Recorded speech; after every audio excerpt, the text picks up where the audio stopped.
You know what's strange?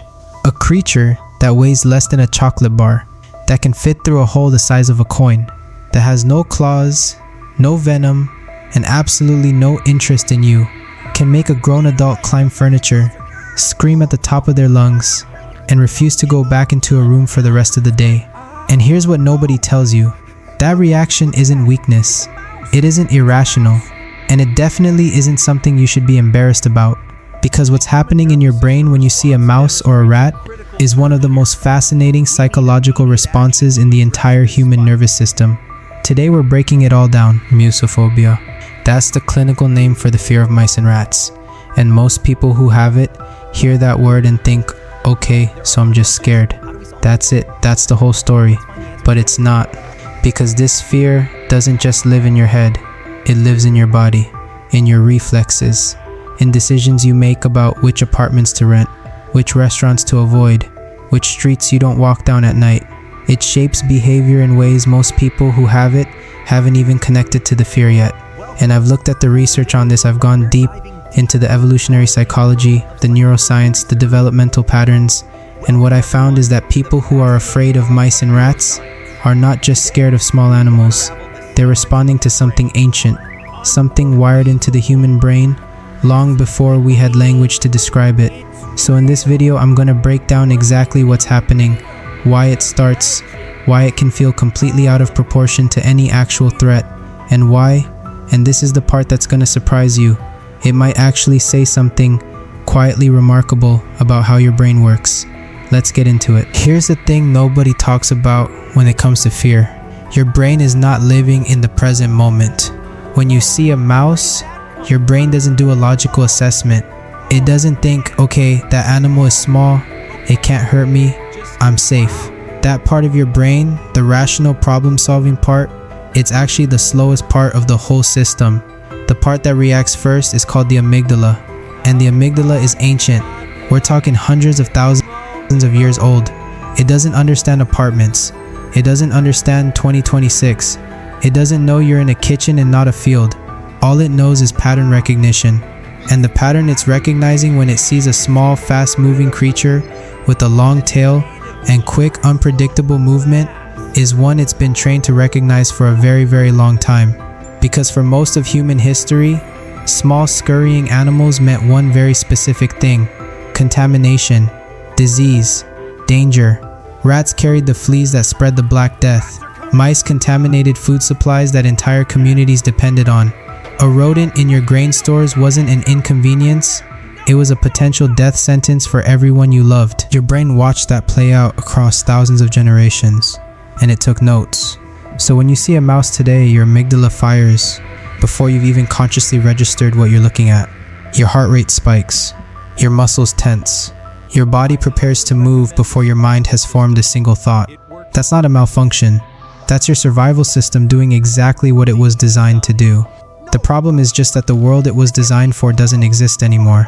But your brain didn't get the memo. Now here's where it gets really interesting. Because if you actually talk to people who are afraid of mice and rats, and researchers have the fear almost never stops at the animal itself. Ask someone who has this phobia what specifically terrifies them and you start hearing patterns. It's the unpredictability. You never know where it's gonna go. It's the fact that it could be anywhere. Inside the walls. Under the bed. It's the contamination, the idea that it's touched things. Been places.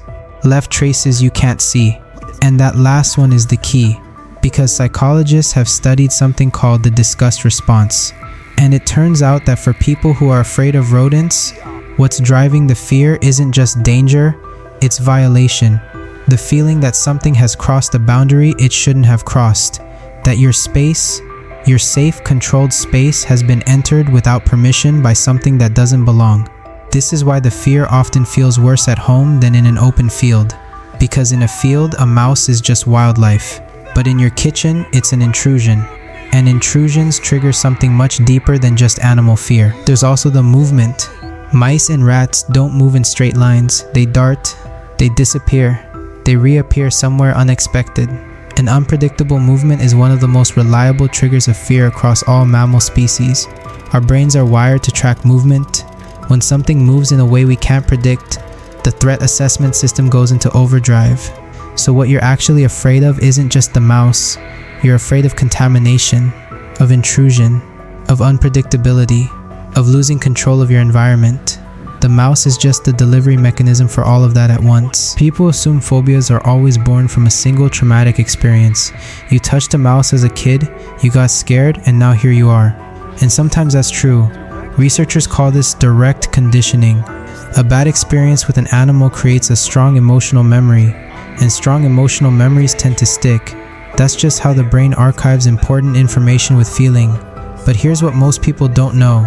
A large portion of people with musophobia have no memory of a traumatic experience with a mouse or a rat. None. They just have the fear.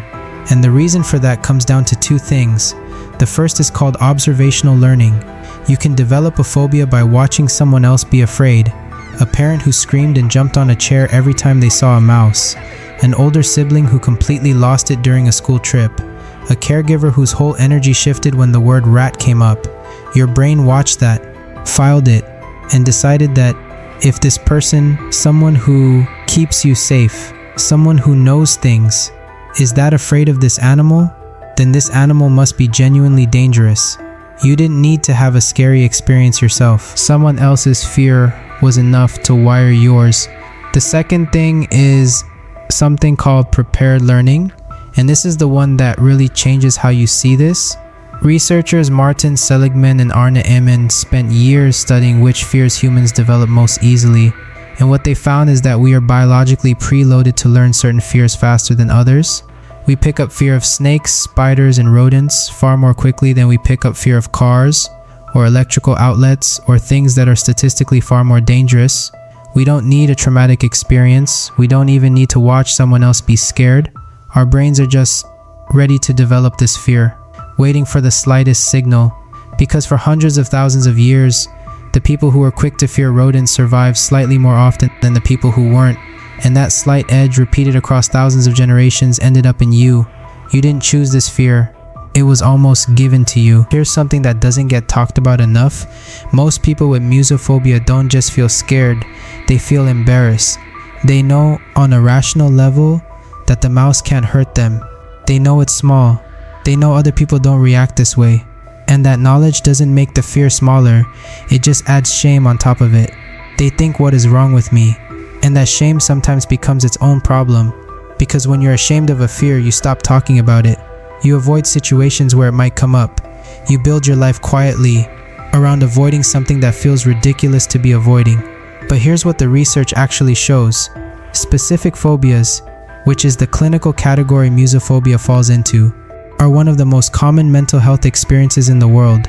Studies suggest that somewhere between 7 and 12% of the population will experience a specific phobia at some point in their lives. This isn't rare. This isn't broken. This is an extremely common feature of the human nervous system. And here's the other thing. The intensity of the fear response has almost nothing to do with how strong or rational or capable a person is in every other area of their life. Some of the most competent, intelligent, high-functioning people on the planet have phobias that would seem completely disproportionate to anyone watching from the outside, because phobias don't live in the rational mind, they live in the survival system, and the survival system doesn't care about your credentials. Let's talk about what a fear response actually feels like from the inside, because understanding this changes everything. When your amygdala fires, it triggers what's called the sympathetic nervous system. And the sympathetic nervous system has one job: get you ready to deal with a threat. So it tells your adrenal glands to release adrenaline and cortisol. Your heart rate jumps. Blood rushes away from your digestive system and towards your large muscle groups. Your breathing gets shallow and fast. Your vision narrows. Your skin might prickle. You might feel a sudden wave of nausea. All of this happens in milliseconds. And then, and this is the part people find most distressing, your rational mind arrives late to the scene. You're already shaking, already climbing on the chair, already out of the room, and only then does the thinking part of your brain show up and go, wait, what just happened? This is why reasoning yourself out of a fear response in the moment is so difficult. The fear isn't coming from the part of your brain that responds to reasoning. It already happened before reason got involved. And then there's anticipatory anxiety, which is, for many people, actually worse than the fear response itself. Anticipatory anxiety is the fear of the fear. It's lying in bed and thinking, what if there's a mouse in the walls? It's checking the baseboards before you sit down. It's not being able to fully relax in certain spaces because somewhere in the back of your mind the possibility exists. Your brain, having been trained to take the threat of rodents seriously, starts pre-scanning for them all the time, even when there's no evidence they're anywhere nearby. And this is exhausting in a way that's hard to explain to someone who doesn't experience it, because you're not just afraid when you see one. You're carrying a low level of vigilance that never quite turns off. The most common piece of advice people get about phobias is some version of just face your fear, and the intention there is right, but the execution is usually wrong, because just throwing yourself at the thing you're afraid of, called flooding, can actually make phobias worse. It overwhelms the nervous system, and when the nervous system gets overwhelmed during an exposure, it files that moment as confirmation that the threat is real and dangerous. The approach that actually works, and this is well supported by decades of research, is called gradual exposure, or more formally, systematic desensitization. And the basic idea is this: you build a ladder. At the bottom of the ladder is the least scary version of the thing. Maybe that's just saying the word mouse out loud, or looking at a picture on a screen. And you stay at that step until your nervous system calms down, until your heart rate returns to normal, until your brain starts to learn this is okay, I can handle this. Then you move up one step, maybe a video, maybe a cartoon drawing, and you do the same thing. What you're doing isn't just confronting the fear, you're teaching your amygdala, slowly, gently, with repetition, a different outcome. You're showing it evidence that the threat assessment is inaccurate, and over time the brain updates. It's slow, it takes patience, but it works. The other thing that helps, and this doesn't get talked about enough, is understanding the fear. Really understanding it.